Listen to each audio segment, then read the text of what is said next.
आज बुर्जा ठारू पूजारीगुड़ा आमर महिला अधिकार अभियान आम निर्वाचन मंडली वाइज आमर उमरकोट निर्वाचन मंडली वाइज आम करूँ एवं महिला मानकर उपरे अन्याय अत्याचार यही सरकार रे जो मोहन सरकार केंद्र सरकार डबल इंजिन सरकार रे जो घटुची महिला मानकु सबु क्षेत्र रे से माने निर्यातना दौरान तेणु आमे महिला माने समस्ते एकत्रित होइछु एवं एई सरकार को आमे प्रतिवाद करूछु।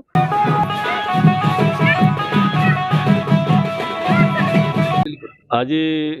उमरकोट निर्वाचन मंडली जो पूजारीगुड़ा ठारे आज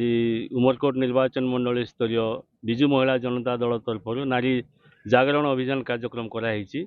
आपण मैंने जानते जे पार्लियामेंट जे महिला बिल पारित हो सारी 2023 सेप्टेम्बर ताकू पुणी थे यही डबल इंजिन सरकार पुणी थे यही निर्वाचन समय महिला बिल को पास कले एवं ता सहित डिलिमिटेशन सहित महिला बिल को से सामिल करी बाहर प्रचार कले से जानते पाखे मेजोरिटी ना हेले भी पार्लियामेंट रे ताकू आनिक बिल को उपस्थापन कले एवं बाहर प्रचार कले जे विजु जनता दल या विरोध कला। विजु जनता दल तो गोटे पार्लियामेंट रे आमर सांसद नहांती किंतु आम ये बिल को आम विरोध कलु 2023 अलरेडी यहाँ पास हो सारी एणु से जो महिला आक्रोश समावेश कर नारी जागरण समावेश कर यार प्रतिवाद कर ओडिशा माटी आज नारी समाज अवहेलित लांछित शोषित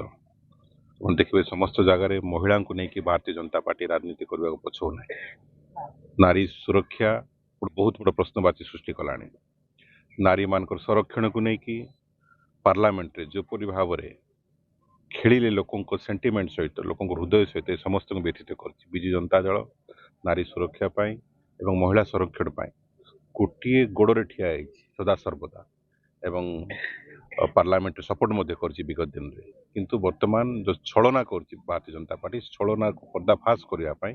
आज सारा ओडिशा रे 147 गोटी विधानसभा नारी सचेतन सभा चलती नारी अधिकार